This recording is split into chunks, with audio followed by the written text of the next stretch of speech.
Welcome to a new episode and video on my Arduino Yun, which is Arduino with embedded Linux.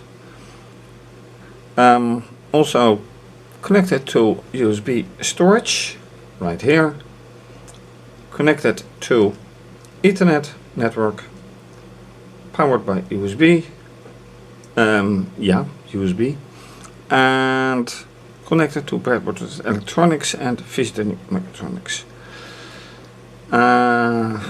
Depending on input via the console over the network, it can be adjusted. Also with buttons you can have lights shown, but that is not the purpose. It should regulate speed and speed in the sense that it stops temporarily, but it only works when you have console input. This generally works, and you can also gather data, which is then stored on the USB stick, and that all should work. Now lately there has been a problem getting this back to work, but if I do not mess up, this gives a little flash, and then I'm talking about this LED. You've already seen this one, and for the rest everything has to be checked with this and set up with these two pot meters. So that for a little intro. Of course, two probes for the oscilloscope, which is right there. All four channels active. So in preparation I have now tried to log in, and I have met with a little problem. So I'm not quite sure how things are going to work out this time. I do have data on the computer. So last time using gnuplot I managed to make a graph. Octave not so much, because there is a strange error that indicates that there is some string in it which isn't there. So I have no idea how to fix that. I can also try it using Scilab. So let's see how we can get things together. First of all, well, not first of all, but coming up is trying to get some data entered, and that won't be that easy as last time. So let's see how that works out.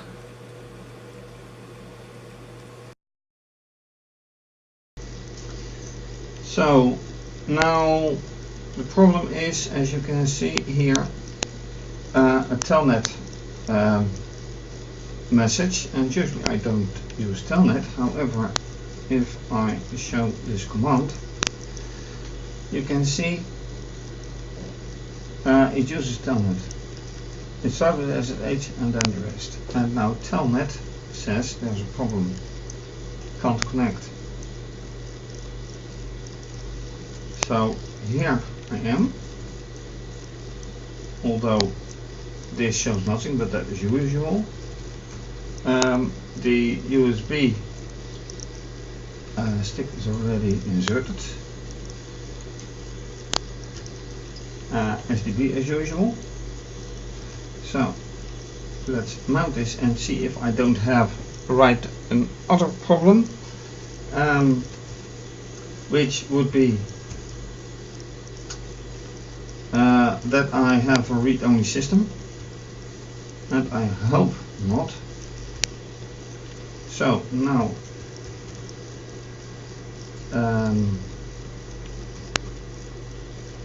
right, This is nice. This is also nice. This is exactly like last time. But now comes a test, because I have datalog M and datalog xt, and the point is, can I remove datalog M? Oh wait. Can I remove this? Yes, I can. So I have a read-write system. That is one. Positive point. Negative point. Can I? Okay, but this I got before.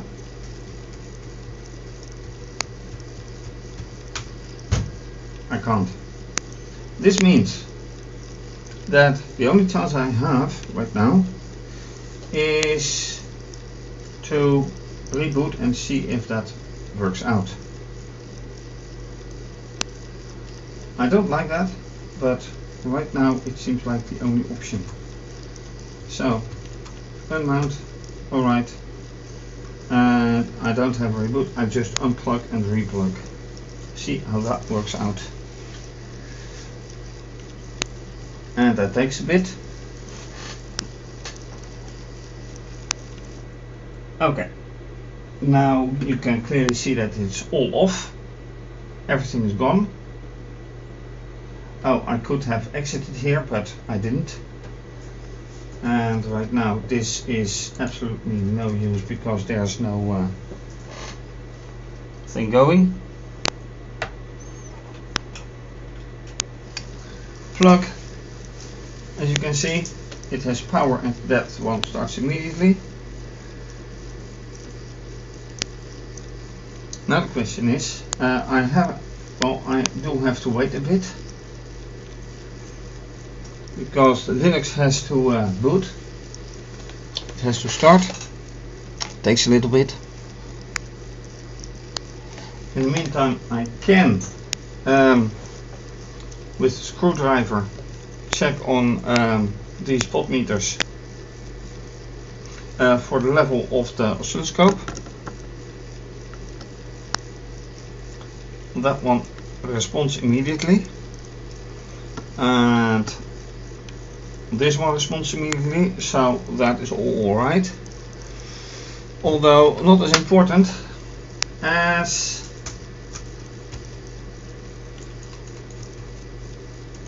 having, now I have a packet write connection lost. No, very good. Connection refused, so it's still booting. And the SSH daemon service in Windows terms is not in running.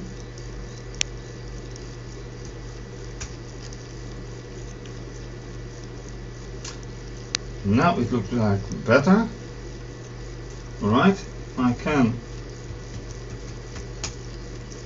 Now I'm logged in. That means that, let me check on the presence of the USB stick. Ooh, what's this?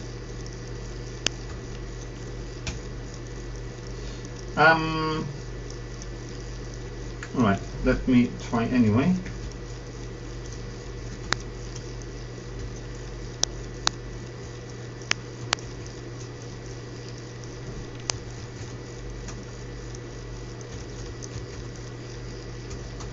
Yeah, it's there. Very good. Now, do I have more of this? No, I don't. So that is still hopefully there. Now, does this work? Very important. Yes! Now it works. Very good. So now I can do another check. Give data, and now, yes, very good. Now the M file is being created, and now I should be able to remove the M file. If I can still do that, if I still can do that, I'm fine. No. Okay, this points to a problem I'm going to have. Yep, read-only file system. Oh dear.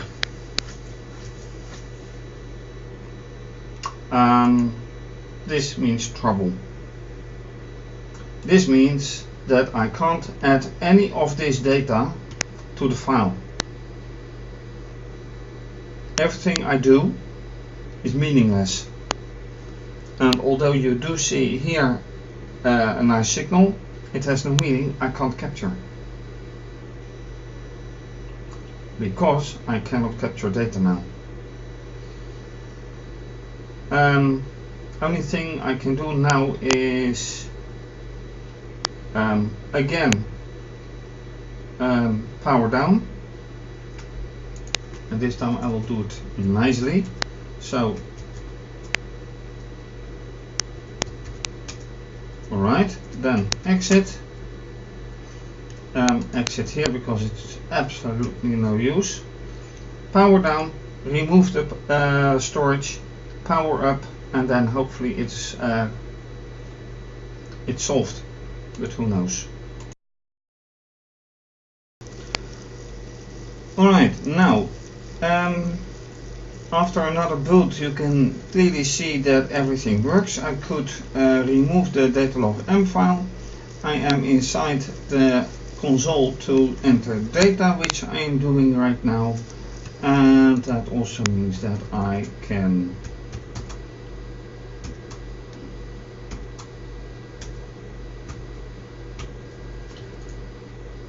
get more data out of it. And now I should get verified data or various data whenever I do this.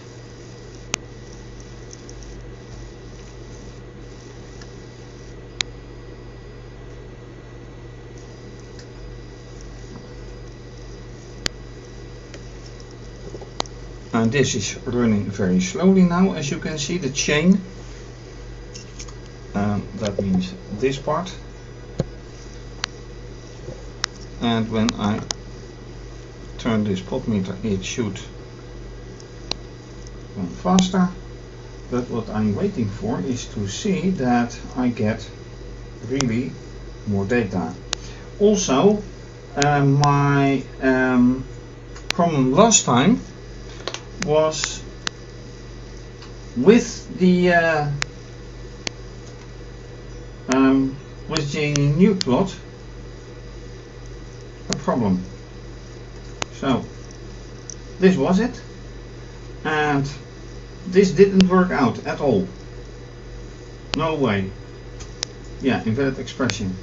However, this did. Then I'm getting this, but it makes no sense. Why doesn't it make any sense? Because this data is over various sensors. What makes sense is if this is time. So this plot is no use. What I can do to verify if things might work is assign, well, datalog.text is there, no doubt.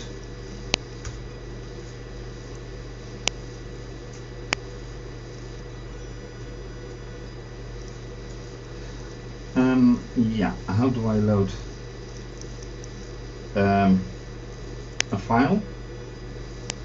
Usually by using this, and that didn't work the other way. Let's see how Scilab acts. Does that work the same way?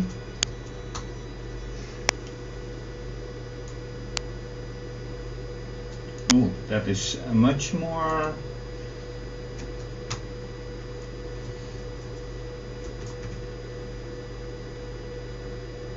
file. Oh, that's much nicer than Octave, as far as I can see.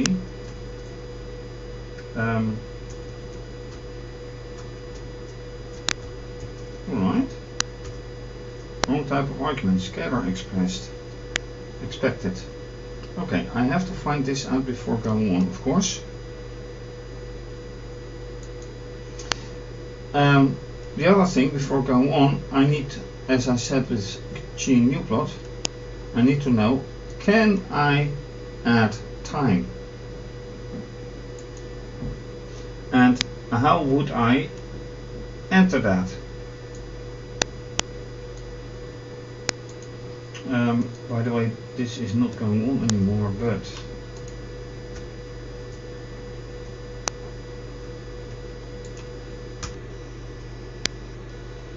this is now smaller than 500. I know I am interrupting myself, but I want to know if it really does. Now it is larger than 500, so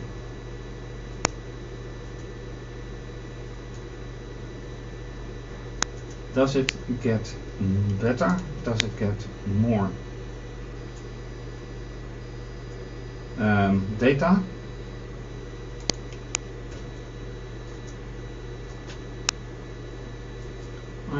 I can't see it gets better or other data. So 253, where do I see 253?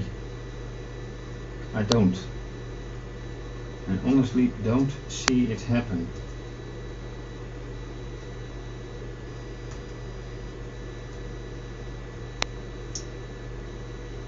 Where's the 950.09? Where is it? Okay, so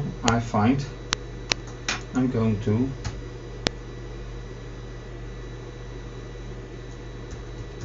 look for it.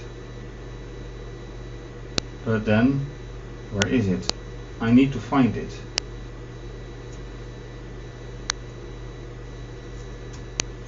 Okay, does it know grep? Yes, it does know grep. So I say pattern is 9509 in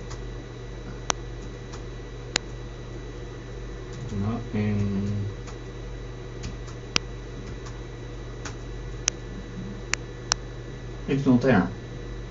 It is not there. So why doesn't it record it? That is very strange.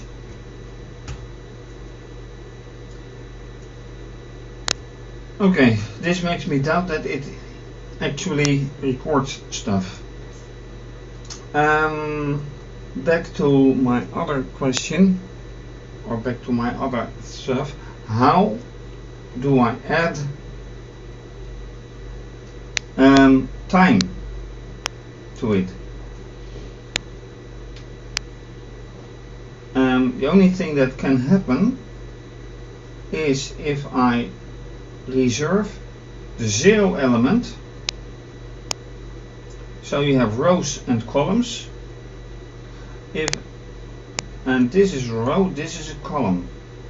That can only happen if I reserve the first column for time.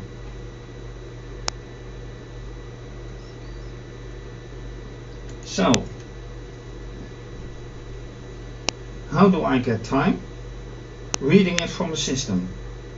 And there I have a problem, because looking here, this is very old. And I have already tried in the past to change the date, and that didn't work out. So I have a few things to do. First of all, set the date correctly to present time, and change the first column into data, and then add another column to it, so it doesn't so it is 5 of 0 to 4, which is 5 broad, 5 columns, and see how that works out.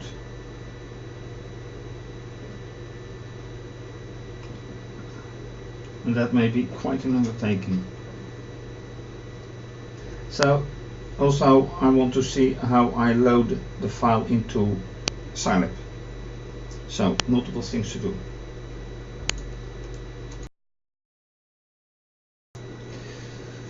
So I have been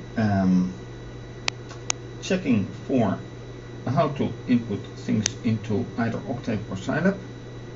I haven't yet implemented things into C, into the code. Octave proves actually to be quite straightforward for C-like. So if you know C, this might look pretty familiar. This is Octave. I'm not going to call the other file or the other name for its commercial counterpart. Not getting paid. Anyway, you open a file ID. To open it, read only. Read write is with a W with it. Then you assign the file ID to the matrix, and then you get a number. Probably the number of cells or whatever. And here it goes strange, because how do I get certain data? Because there's a lot of data in it, and these are the first rows. So if I want to get this number, it is row 0, column 0. But how to do that? So the idea, and I'm just trying,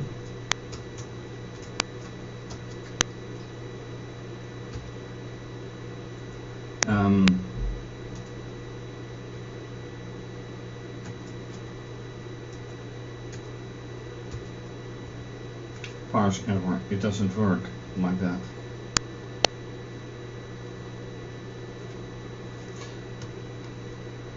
But here I see it's a dimension 1 by 1 with its value, so this has no use.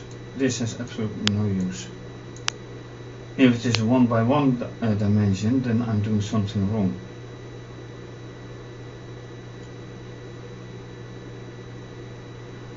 How can a file with so many numbers turn out to be a 1 by 1 thing? Or am I doing this wrong? Could also be. Anyway, here Scilab, and in Scilab you say okay,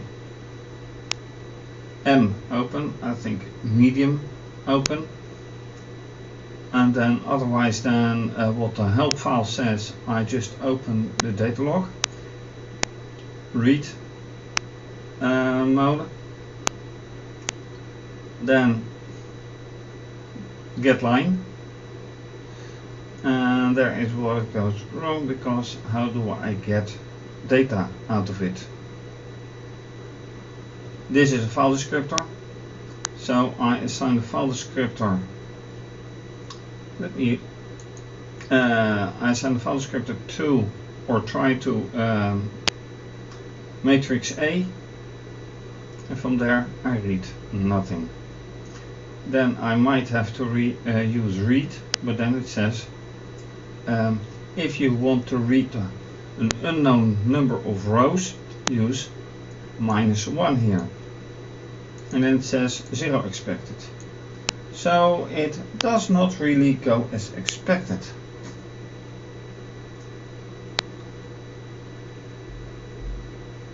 And that's a bummer, because this should be really what I like. Read from a file which contains a number of rows and columns, many rows, 3 columns or 4 columns actually.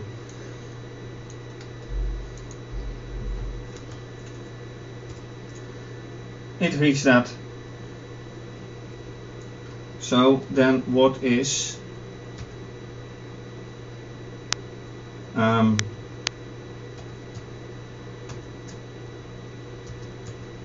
no, that's of course wrong. syntax, expecting end of file. So, how large is it? Is this, this says columns, this says rows, or rows, no, rows and columns. So, if this is really the number of rows, it has no data. If this indicates the first row, then how can it be? Some mysteries still. Getting back here, can I read the time? Probably, but then I first, as I told earlier, then I really need to set the date here. And I'm pretty much running out of time for this episode, so there are things left to do before I get real nice stuff. One of which is, if I get now data in here, new data. Oh, that's another nice one. It says now 1738,762, and this is a big problem.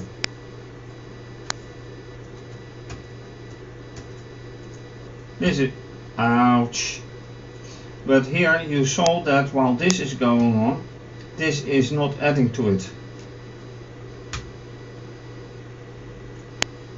This really is a big problem.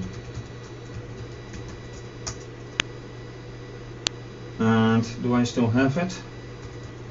I'm out of it.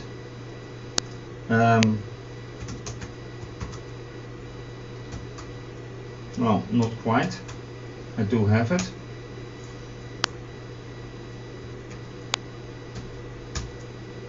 But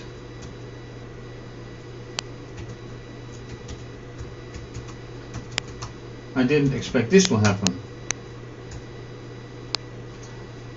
Here data is being added to the file, but the file is not getting any larger. It's not changing file size. Big oops.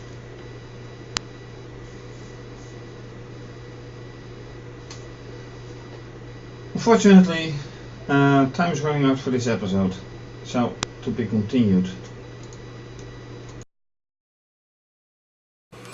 And with that, this episode ends.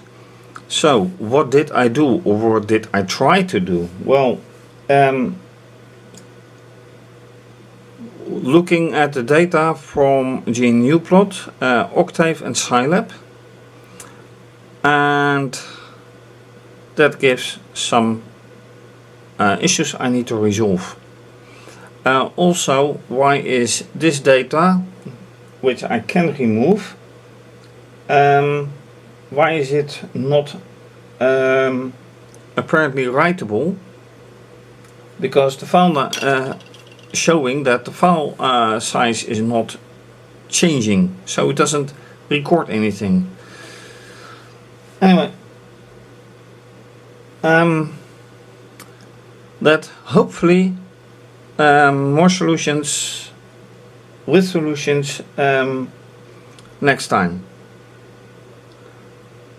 So thank you for watching. If you like this video, please subscribe to my channel, give the video a thumbs up, and leave a comment if you like, much appreciated. Also follow me on Twitter, retweet, like and leave a comment. You can also follow me on Instagram, please like and leave a comment. Please show your appreciation and support by making a donation.